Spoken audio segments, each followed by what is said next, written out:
তাই সে সাজাতে হবে সর্বকর্ম মাঝে আপনি আচরি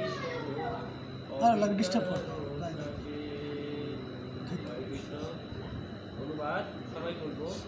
জ্ঞানবান ব্যক্তিরা কর্মাসক্ত জ্ঞানহীন ব্যক্তিদের বুদ্ধি বিভ্রান্ত করবেন না, বরং তারা ভক্তিযুক্ত চিত্তে সমস্ত কর্ম অনুষ্ঠান করে। জ্ঞানহীন ব্যক্তিদের কর্মে প্রবৃত্ত করবে। কি বলছে শ্লোকটা আবার একটু আমি পড়ি। বলছে জ্ঞানবান ব্যক্তিরা কর্মাসক্ত জ্ঞানহীন ব্যক্তিদের বুদ্ধি বিভ্রান্ত করবেন না, বরং তারা ভক্তিযুক্ত চিত্তে সমস্ত কর্ম অনুষ্ঠান করে। জ্ঞানহীন ব্যক্তিদের কর্মে প্রবৃত্ত করবে। হরে কৃষ্ণ। রাজা ছিল প্রভুতার প্রতি কি জয়। বেদেশ্বর সর্বে বরাহ মেব বেদম, সেটি হচ্ছে বেদের শেষ কথা। বেদের সমস্ত আচার অনুষ্ঠান, যাগযজ্ঞ আদি, এমনকি জড় কার্যকলাপের সমস্ত নির্দেশনাদি একমাত্র উদ্দেশ্য হচ্ছে ভগবান শ্রীকৃষ্ণের জানা। এমনকি জড় কার্যকলাপের সমস্ত নির্দেশাদির একমাত্র উদ্দেশ্য হচ্ছে ভগবান শ্রীকৃষ্ণকে জানা। মানে বেদে যত প্রকার আচার অনুষ্ঠান আছে, যাগযজ্ঞ বলে, তাই না? আমরা যা কিছু করি, যাগযজ্ঞ, এমনকি জড় কার্যকলাপের যত প্রকার নির্দেশনা আছে, যত প্রকার বেদে, ঠিক আছে, সব কিছু নির্দেশনাই হচ্ছে একমাত্র উদ্দেশ্য কি? ভগবান শ্রীকৃষ্ণকে জানা। ঠিক আছে, মানুষ যে যাই করুক না কেন, যে আমার এই আজকে এই পূজা আছে, ওই পূজা আছে, এটা আছে, ওটা আছে, মূল উদ্দেশ্য হচ্ছে কৃষ্ণকে জানা। যদি কৃষ্ণকে জানা ছাড়া ভিন্ন কোনো কিছু হয়, তাহলে সেটা আসল উদ্দেশ্য নয়। ঠিক আছে, এই জন্য আমরা বলতে পারি না যে আপনারা এই পুজো করবেন না, ওই পুজো করবেন না, সেটা আপনার ব্যক্তিগত বিষয়। ঠিক আছে, কিন্তু সিদ্ধান্ত হচ্ছে এটাই যে সর্বশেষ হচ্ছে শ্রীকৃষ্ণকে জানা, তাই না? আমি এখন যদি মনে করেন চিন্তা করি যে আমি ঢাকাতে যাব, তবে আমি একদিনে যাব না, আমি 1 ঘন্টায় বা 20 মিনিটে যাব না, আমি যাবো 1 সপ্তাহ বই আসবো, ঘুরে ঘুরে আসা তারপর হাইটে যাবো, তাই না? চেক করেন, সমস্যা নেই। আর যদি চাই যে না আমি আধা ঘন্টার মধ্যেই চলে যাবো, যাইতে পারেন, তাই না?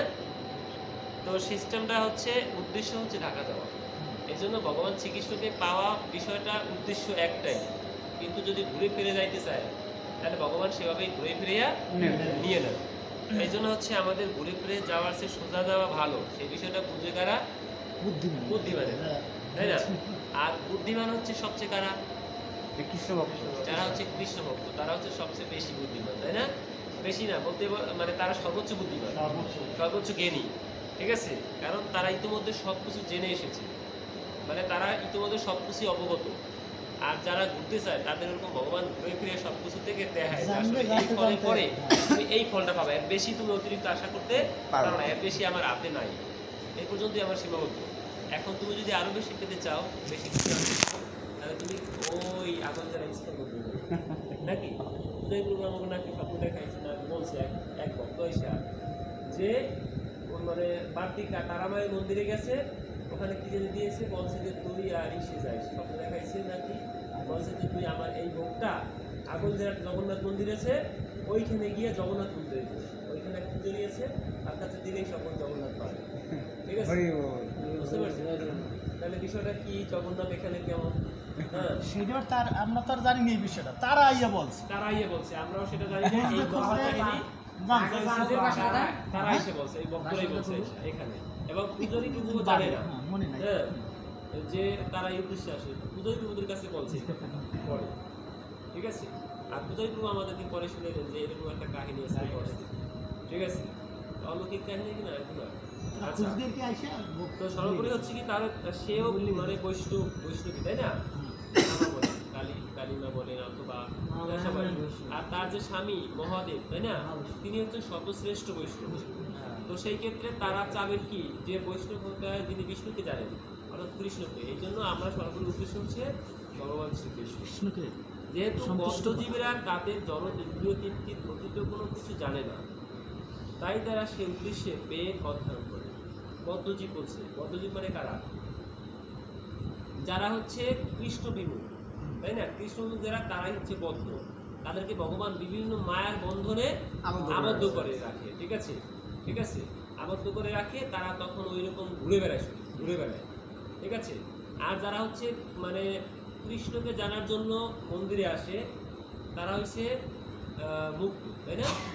আর যারা একদম এককালে সর্বোচ্চ ভগবানের সেবায় নিয়োজিত হয়ে গেছে, সন্ন্যাস আশ্রমে অথবা অতিক্রম করছে, ঠিক আছে, তারা হচ্ছে আর একটা ভাগ আছে, 3 ভাগে না, উত্তম ভক্ত, মধ্যম ভক্ত, নিত্য মুক্ত, তারা হচ্ছে নিত্য মুক্ত। আমরা যে যারা প্রচেষ্টা আছে আর বন্ধন মুক্ত, ঠিক আছে, বন্ধন মুক্ত, আর হচ্ছে নিত্যবদ্ধ, নিত্যবদ্ধ, ভগবান আর হচ্ছে বন্ধন মুক্ত, আর হচ্ছে নিত্যবদ্ধ। ঠিক আছে, নিত্যমুক্ত সর্বোচ্চ। ঠিক আছে, সেই সেই সেই জায়গায় আমাদের যাইতে হবে, তাই না? নিত্যমুক্ত অবস্থায়। তা আমরা তাহলে যারা বদ্ধ আছি, নিত্যবদ্ধ, এইটা আমাদের অতিক্রম করতে হবে। ভগবান আমাদেরকে ঘুরান, তাই না? কারণ ঘুরান কেন? আমরা তো চাই সেটা, আমরা তো ওইটা চাই না ভালোটা। ঠিক আছে, আজকে একজনের বললাম যে প্রভু মন্দিরে চলো, আজকে প্রদীপ দেখাবে। ঠিক আছে, বছরে একবার আসে এবং একবার প্রদীপ দেখালে যাওয়া হয়, 1000বার মানে দেখালে যাওয়া হয়, তাই একবার দেখালে আসতে হবে। আজকে যাওয়া হইতে পারো, তাই না? কিন্তু তারপরও মানাইতেই পারলাম না। বলছে যে কালকে কালকে আসবে, যদি গেছে কালকে, বলে কালকে যদি আসো, ঠিক আছে, কালকে একটা প্রোগ্রাম আছে, আরো লোকজন নিয়ে আসো। ঠিক আছে, কালকে কিনা কাল বিরাজ করে থাকে। তাই তারা তারা কিন্তু এভাবে করে বদ্ধ অবস্থা থেকে যায়। ঠিক আছে, সাকসেস হতে পারে না। তো যেহেতু বদ্ধজীবী তাদের জড়েন্দ্রীয় তৃপ্তির অতীতে কোনো কিছু জানে না, তাই তারা কি হচ্ছে সেই বিষয়ে বেদ অধ্যয়ন করে, বিভিন্ন বেদ অধ্যয়ন করে। যে আমাদের ধর্মযুদ্ধ মূল গ্রন্থ হচ্ছে বেদ, এই জন্য আমাদের বেশি বেদ করতে হবে, তাই না? বেদ কিন্তু কঠিন জিনিস, তাই না? যেমন কীরকম, যে যেমন আম গাছ, না আম গাছ হচ্ছে অনেক শক্ত না, আর গাছের ফলটা কি অনেক মিষ্ট না? সব ফলে কি মিষ্ট? যেই ফলটা পাখিতে খায় সেই ফলটা সবচেয়ে বেশি মিষ্ট, তাই না? রামের এক সর্বরী কি করছিল? খাইয়ে খাইয়ে দিছিল না? ঠিক আছে, তখন লক্ষণ কি করছিল? নিন্দা করছিল। খাইয়ে খাইয়ে রাখে এক জায়গায়, আর ওই বুড়ি ওই দাদার লেগে রাখতে আসছে, আর ওই খাওয়াবে। ঠিক আছে, আর দাদা আবার চারটে চারটে খায়। ব্যাপারটা কি বুঝলাম না? ঠিক আছে, বিষয়টা হচ্ছে ওরকমের যে সর্বোচ্চ পাকা জিনিসটা সেটা পাখিতে খায়, তাই না? তো এর জন্য সেই পাখি খাওয়ার যে আমটা সেটা সবচেয়ে মিষ্টি, আর সেই মিষ্টি ফলটা হচ্ছে শ্রীমদ্ ভগবত গীতা। আর সবচেয়ে যেটা কঠিন হার্ড সেটা হচ্ছে আম গাছ, তাই না? আর আম গাছ স্বরূপ হচ্ছে বেদ। আর ওই বেদটাকে আমরা সহজে বুঝবো, এই সাধারণ পাবলিকটা হ্যাঁ বুঝবো না। যারা সর্বোচ্চ মার্গে আছে, এই সব কিছু অতিক্রম করে সন্ন্যাস মানে জায়গায়, তারা হয়তো বেদের বিষয়ে কোনো কথা বললে কি বলতেছে সেই বিষয়ে ক্লিয়ার বুঝবে। এই জন্য আমরা বেদ অধ্যয়ন না করে আমরা শ্রীমদ্ ভগবত গীতা অধ্যয়ন করি, সারবস্তুটা। ঠিক আছে, সারবস্তুটা যে আসলে আমাদের কি বুঝেছে এই স্বল্প সময়ে স্বল্প আয়ু, তাই না? আর মানে সব কিছুতে আমাদের বলি আমরা সময় নেই, সময় নেই, এই সময় নেই করে আমরা কি করি, তখন আমরা এই শ্রীমদ্ ভগবত গীতাটা পড়তে পারি প্রতিদিন। যে আমাকে মন্দিরেও নিয়মিত আসতে সময় হয় না, তাহলে বাসায় গিয়ে অন্তত পক্ষে যেন তারা একটু স্নান করে প্রতিদিন একটা গীতা শ্লোক করি, পুরো অধ্যায় পড়া দরকার নেই। একটা শ্লোক যদি পড়ে তাহলে সেই একটা শ্লোক থেকে যা কিছু বলা আছে ওইটুক সে প্রতিদিন মানুষ, ঠিক আছে, তাহলে সে নিজেকে আরো মানে ধীরে ধীরে মানে উচ্চতর থেকে উচ্চতর স্তরে অতিক্রম করতে পারে। হরে কৃষ্ণ। তাহলে আমরা বুঝতে পারছি যে বেদ অধ্যয়ন করার চাইতে আমাদের এই সারবস্তু হিসেবে শ্রীমন্দিরটা আগে পড়ে বুঝতে হবে, বিবেচনা করতে হবে। কিন্তু বৈদিক আচার অনুষ্ঠানের বিধিনিষেধের দ্বারা নিয়ন্ত্রিত হয়ে সকাম কর্ম ইন্দ্রিয় তর্পণের মাধ্যমে মানুষ ক্রমান্বয়ে কৃষ্ণ ভাবনায় উন্নীত হয়। এই যেমন ধরেন আমরা যা কিছু করছি, এই যে বাইরে বিভিন্ন পূজা আস্থান করি, তাই না? আগে আমরা সবাই কি করতাম, মানে লক্ষ্মী পূজা, তারপরে তেরো পূজা, শনি পূজা, তাই না?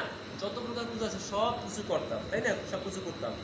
এখন শুনি কি ইন্দ্র, এই যে কৃষ্ণ কইতেছে যে ওই ইন্দ্রের পূজা বাদ দিয়া তোমরা গিরি গোবর্ধনের পুজো করো। সবাই তার বাবারই শিখেছে, এইসব শিখছি করে এখন আর মনে হইতেছে ওইগুলো আরো ছোট লেভেল। অর্থাৎ তারা আছে কোথায়? স্বর্গের দেবতারা আছে এই যে পৃথিবীর উপরে আছে পিতৃপুরুষদের লোক, তারপরে হচ্ছে স্বর্গ, মানে এক ধাপ উপরে আছে আমাদের চাইতে দেবতারা। এই জন্য আমি দেবতাদের নেগলিজেন্স দেখছি না। আমরা এখানে যারা বড় সিনিয়র আছে অথবা বড় ভক্ত আছে অথবা তাদেরকে আমরা দেখতে শ্রদ্ধা করি, প্রণাম করি না, ঠিক আছে? আমরা প্রবন্ধরা এসে জগৎগুরু মানি, তাই না? তারা বিশ্ব প্রচার করছে, তাহলে আমরা তাকে গুরু মানে মানিয়ে তার মাধ্যমে আমরা চলে যাচ্ছি। তাহলে ঠিক এরকম দেবতাদেরকে আমরা শ্রদ্ধা করবো, প্রণাম করবো, তাই না? যেরকম নিয়ম সেই মোতাবেক তাকে শ্রদ্ধা ভালোবাসা নিবেদন করতে হবে। কিন্তু এই জন্য তাকে যে অ্যাভয়েড করবো অথবা ছিন্ন করবো তা না। ঠিক আছে, সেইভাবে করতে হবে, ঠিক আছে। তো আমরা সেইভাবে করবো। তো সেক্ষেত্রে হচ্ছে যে তাহলে কৃষ্ণ রয়েছে কোথায়? কৃষ্ণ হচ্ছে এই 14 ভুবনের মধ্যে নাই, সে হচ্ছে ভগবত ধাম, গোলক যেখানে বৃন্দাবন নিত্য আনন্দ আসলে সর্বোচ্চ উপরে একদম। তাই না? আর ওইখানে কিন্তু সে নিত্য আনন্দ উপভোগ করছে না ওই দেবতারা। দেবতারা কি করছে? সরকারি চাকরি করতেছে ভগবানের। আর তারা সেই দায়িত্ব পালন করতেছে, লক্ষ্মী দেবী এই পর্যন্ত ভান্ডার আছে, এই বেশি দিতে পারবে না, তাই না? ঠিক মতো দিচ্ছে কিনা দায়িত্ব, আমি যেমন এই এলাকায় চাকরি করি, আমি ঠিক মতো কাজটা করতেছি কিনা, এইটা সরকার দেখার দায়িত্ব আছে। হ্যাঁ, সে আমাকে যখন যেভাবে বলে তখন আমি সেভাবে কাজ করি। ঠিক দেবতারাও ভগবান যেভাবে নির্দেশনা দেয় ওই মোতাবেক তাদের নির্দিষ্ট পরিমাণ ক্ষমতা দায়িত্ব দেওয়া হয়েছে, তারা সেই মোতাবেক কাজ করে বেড়াচ্ছে। আর এর মধ্যে যারা আওতায় যারা দাঁড়াইতে চায় তাদেরকে ওইরকম বদ্ধভাবে রাখতে দেয় যে ঠিক আছে তুমি আমার সেবা টেবা করো, তাইলে তোমাকে আমি ধন দেবো, টাকা পয়সা দেবো, বিদ্যা দেবো, বুদ্ধি দেবো, সব কিছু দেবো তোমাকে, তুমি কী চাও ঠিক আছে সব দেবো, এরকম বলে। পরে বিদ্যা বুদ্ধি যা চাও ওই তো চাও, বেশি তো আর চায় না। এ দিয়ে সে সন্তুষ্ট হয়, সেই ভগবান এরকম মানে। আর সেও খুব ক্লিষ্ট হয় ততদিন সে বুঝতে না পারবে যে আসলে তার কাছে এর বেশি আর কিছু নাই। তখন সে কি ধীরে ধীরে যখন এটা থেকে ঠক খাবে, বুঝবে, শিখবে, টাকা খাবে, এরপরে সে ওইখান থেকে আস্তে আস্তে আবার তখন আপনি এখানে তো আর বেশি কিছু পাওয়া যায় না, তাইলে আমার আরো উপরে লেভেলে যাই না। এরপরে পরে ঠিক আছে ওখানে গেলে ভগবানের সেবা করতে বুঝবার শিখবে, ওখানে নিঃস্বার্থ ভগবানকে ভালোবাসে সবাই ভক্তরা, তাই না? তারা নিজের চাকরি বাকরি মানে সব কিছু করে, তার মধ্যে দিয়ে ভগবানকে নিঃস্বার্থ ভগবানকে ভালোবাসে, সব কিছু নিবেদিতভাবে করে, তাই না? এই জন্য আমরা এই মন্দিরে আসি, ভালোবাসি সেভাবে করি, তাই না? ভগবান সারাদিন চিন্তা করি, এটা করতে হবে। তো বলছে তাহলে কি যে সকাম কর্ম ইন্দ্রিয় তর্পণের মাধ্যমে মানুষ ক্রমান্বয়ে আস্তে আস্তে ধীরে ধীরে করে এর লাস্টে আসে, অর্থাৎ কৃষ্ণ ভাবনায় উন্নীত হয়।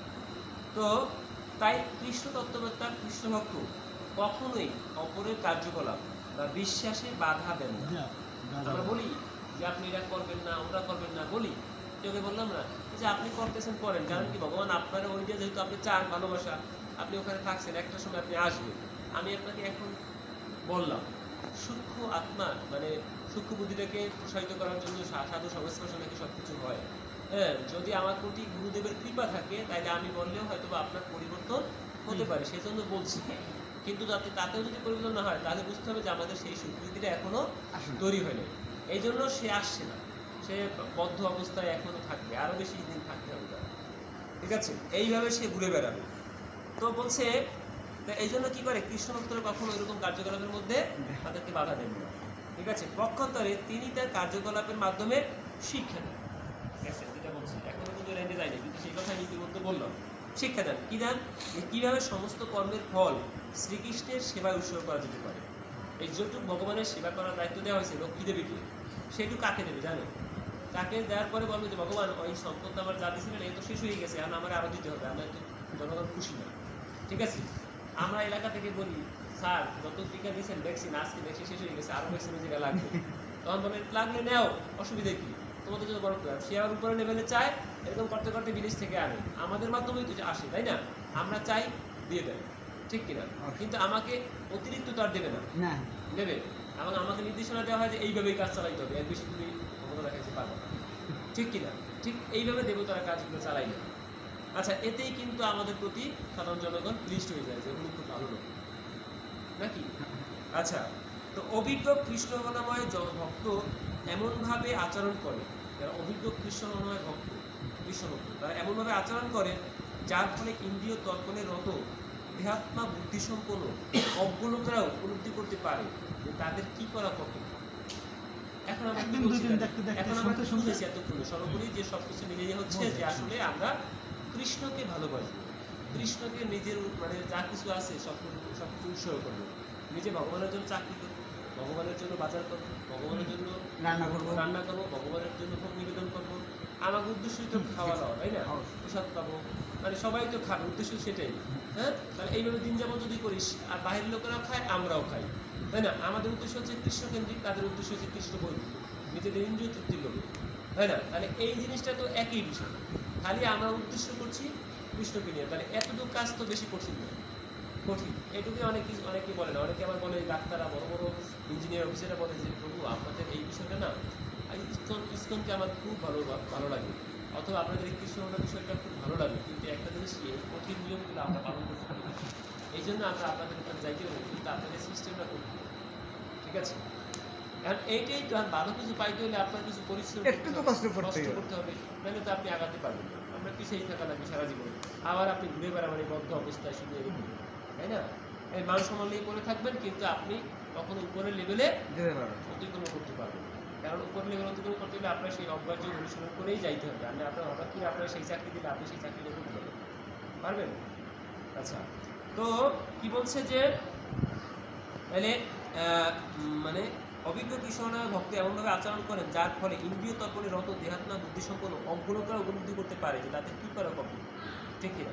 তাহলে আমরা বুঝতে পারছি কর্তব্যটা কী, তাহলে প্রতিদিন ভগবানের সেবা করতে হবে। হ্যাঁ, যদি কৃষ্ণ ভাবনাহীন অজ্ঞলোকদের কাজে বাধা দেওয়া উচিত নয়, যদিও মানে কৃষ্ণ ভাবনাহীন যারা আছে, মানে কৃষ্ণ ভাবনায় নাই যারা, তাদেরকে আমাদের বাধা দেওয়া উচিত না, অজ্ঞলোকদের কাজে বাধা দেওয়া উচিত নয়। কারণ কি, বাধা দিলে কী হবে, সে আমাকে উল্টে আরও রিয়াকশন করবে যে আপনি এত বেশি জানেন, এত পণ্ডিত হয়ে গেছেন, 3 দিনের বই তাই না, এরকম বলে ফেলবে। আসলে তবে অল্প উন্নতিপ্রাপ্ত কৃষ্ণ ভক্ত যারা আছে, যারা অল্প পরিমাণ কৃষ্ণ ভক্ত আছে, মানে অল্প পরিমাণ ভক্তি আছে, শ্রদ্ধাবান শ্রদ্ধা আছে, কথা বলে শোনা যায় যে সে, আমরা বলছি যে প্রভু নিয়মিত আসছে, তাই না? নিয়মিত আসছে বিধে আজকে প্রভুর মাতাজিও আমাদের মন্দিরে তো এই সুবিধাতে মাতাজিও মানে সেই সুবিধাটা ভোগ করতে পারছে, তাই না? তারও সেও অত্যন্ত সৌভাগ্যবতী, মানে এরকম একটা মানে ভদ্র চরিত্রবান বা কৃষ্ণভক্ত পরিবারে সে বধূ হয়ে এসেছে, তাই না? এটা তার পরম সৌভাগ্য। এ শ্রদ্ধাবান বলতে হ্যাঁ, হয়। অবশ্যই শ্রদ্ধাবান ছিল দেখে। তাহলে একে আমরা বলতে পারি যে প্রভু আপনি নিয়মিত মন্দিরে আসবেন, মাথা থেকে নিয়ে আসবেন, সৎ পাবেন, তাই না? আগাবেন। হ্যাঁ, যদি সে মনে করে যে না এটা তো ভালোই বলছে, মনে করে বিধায় তো নিয়মিত আসে, তাই না? তো এইভাবে সে উন্নতিপ্রাপ্ত কৃষ্ণভক্ত বৈদিক ধর্মানুষ্ঠানের বিধির অপেক্ষা না করে সরাসরি শ্রীকৃষ্ণের সেবায় নিয়োজিত হতে পারে। ঠিক আছে, বিষয়টা এইভাবে সে চাইলে ভগবানের সেবায় নিয়োজিত হতে পারে। বিষয়টা ক্লিয়ার বোঝাতে পারছি? আচ্ছা, তো এই ধরনের ভগবান এই ধরনের ভাগ্যবান লোকের পক্ষে বৈদিক আচার অনুষ্ঠানে আচরণ করার কোনো প্রয়োজনীয়তা থাকে না।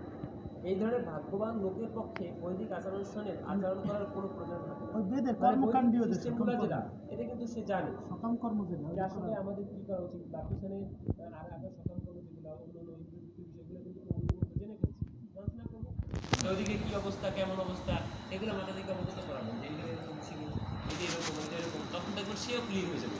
তার মানে সে দ্রুত উন্নতি হবে সে বিষয়ে। তো হচ্ছে কি যে এই কারণে, কারণ শ্রীকৃষ্ণের সেবা করলে আর কোনো কিছু করার প্রয়োজনীয়তা থাকে না।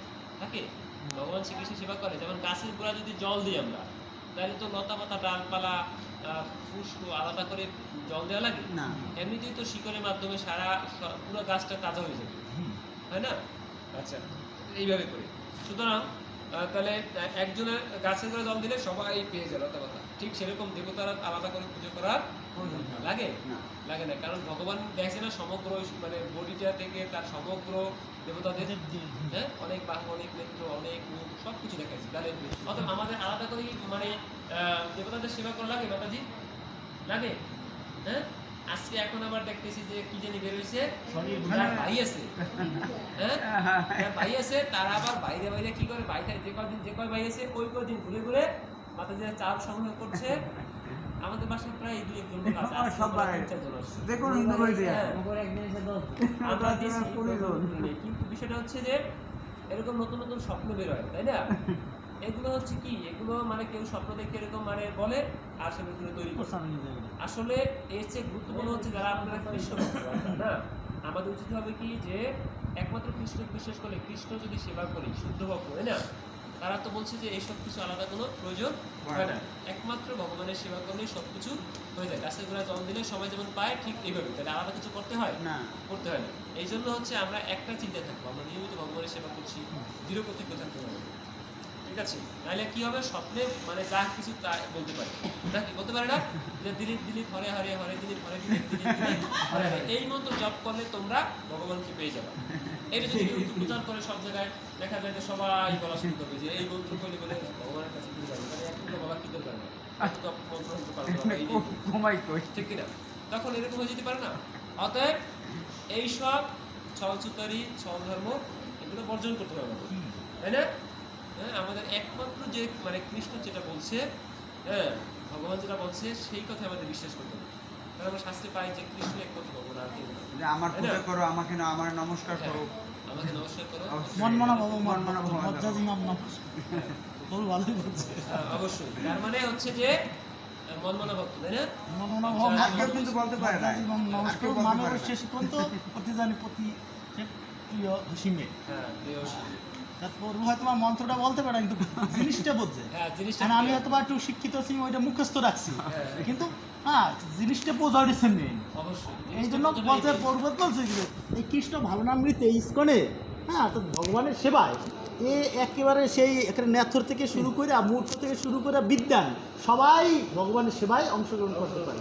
হ্যাঁ সে বোঝাটাই ছিলেন যে ভগবানের সেবা করাটা আমাদের উচিত এই বিষয়ে বলছে এতটুই একদম। বুঝলেই হয় তার মানে কি এখন ইসকনে আসলে কি শিক্ষিত লোক লাগে? শিক্ষিত লোক লাগে না। হ্যাঁ? হ্যাঁ, আমার তো মনে হয় শিক্ষিত না। লাগে না।